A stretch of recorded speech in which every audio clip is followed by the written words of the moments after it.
There are moments in rugby when the lawbook gives you one answer, while the spirit of the game seems to suggest something completely different.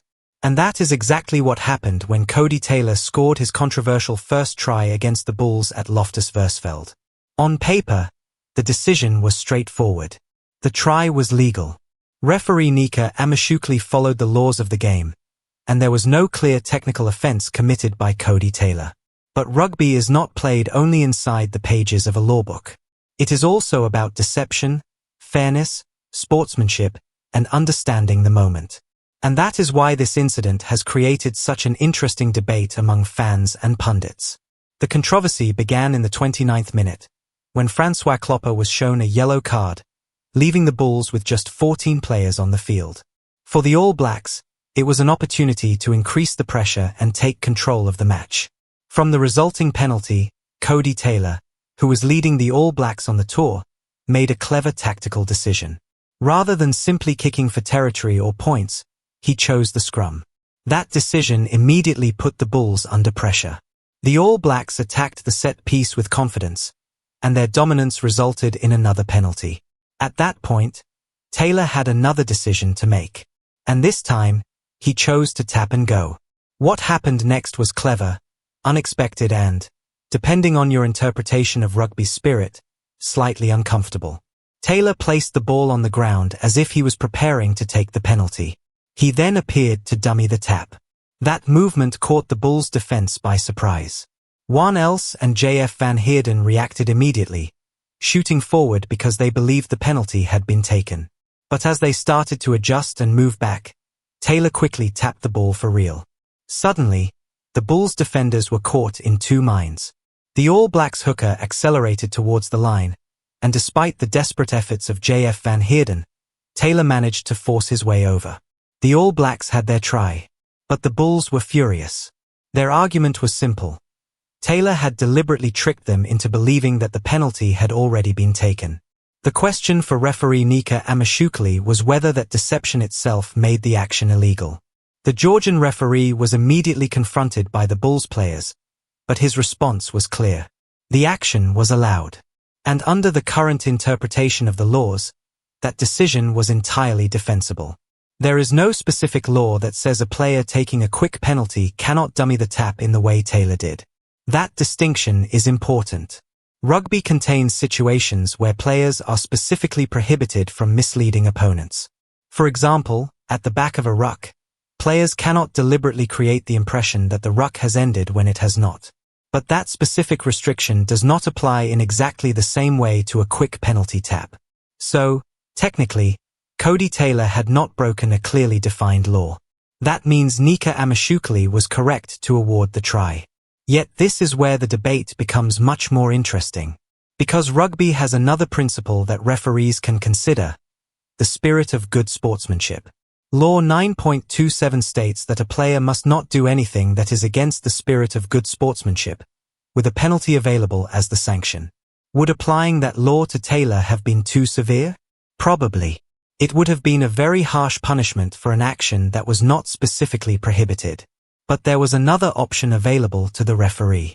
Instead of awarding the try immediately, Amashukeli could potentially have stopped play, allowed the Bulls' defense to reset, and made it clear to Taylor that the deception was unacceptable in that particular situation. The penalty could then have been retaken.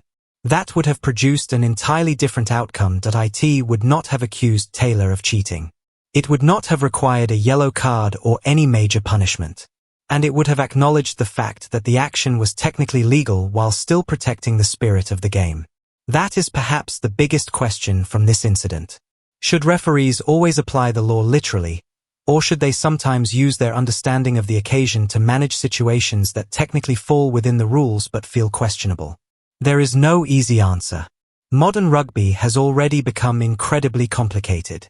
Players are constantly searching for small advantages, while referees are under enormous pressure to make decisions in fractions of a second. A tiny movement can change the outcome of a match. A quick tap can create space. A dummy can freeze a defender. A subtle change of body position can influence an opponent. That is part of rugby. Deception is not automatically bad. In fact, deception is one of the game's great skills. Bowden Barrett uses deception with his passing. Damian McKenzie uses changes of direction and body movement to manipulate defenders. Rico Ioane can threaten one option before suddenly changing direction. Even forwards such as Codie Taylor use deception to create opportunities. So nobody is suggesting that rugby should remove deception from the sport. The issue here is specifically about what happens when a player creates the impression that a penalty has already been taken. That is why the Bulls were unhappy. From their perspective, their defenders reacted to what they believed was the actual start of the play. When they discovered that the tap had not happened, they were suddenly placed at a disadvantage. And that is precisely why some observers felt that the try did not look right, even though the law supported it. It is an important distinction between something being legal and something feeling fair. For Nika Amashukeli, the situation was even more complicated because this was not an ordinary club match. It was part of the rugby's greatest rivalry tour, an occasion carrying enormous attention and expectation. The All Blacks and South Africa have one of the most intense rivalries in international rugby, and every decision involving New Zealand and South African teams is likely to be examined closely. The referee therefore had to balance the law, the players' reactions, the atmosphere, and the wider context of the match. And despite the criticism surrounding this one moment, Amashukeli deserves credit for not allowing the controversy to overwhelm his performance. His overall refereeing display was considered solid, and another important decision involving Ron Vermaak's try demonstrated that he was capable of making difficult calls under pressure. That is something worth remembering. Referees will never get every decision right in the eyes of every supporter.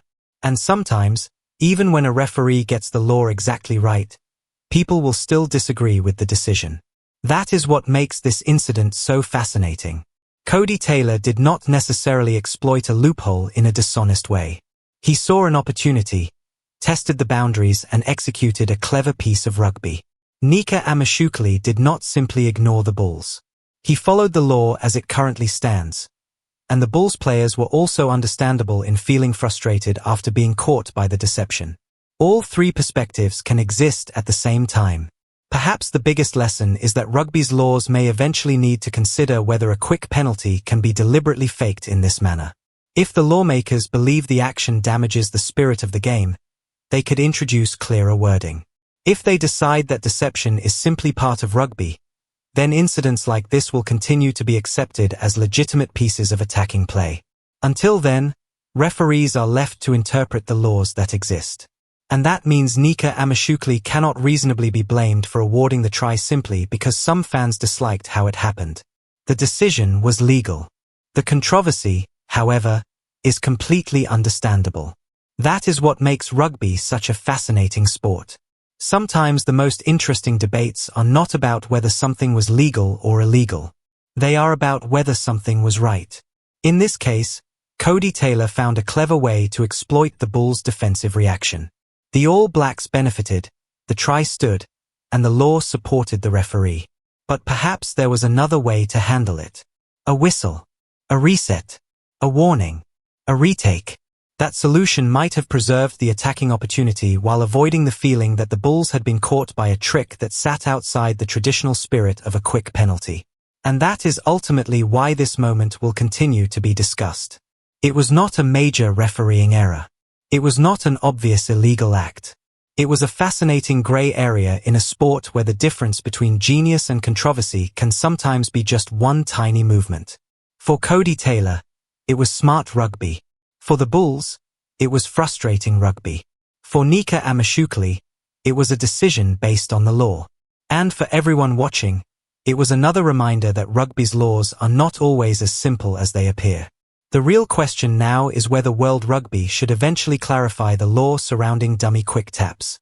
Because if players know they can legally deceive defenders in this way, we may see more teams deliberately using the tactic. And if that happens, referees could face even more difficult decisions in the future. For now, though, the verdict is clear. Codie Taylor's try was legal.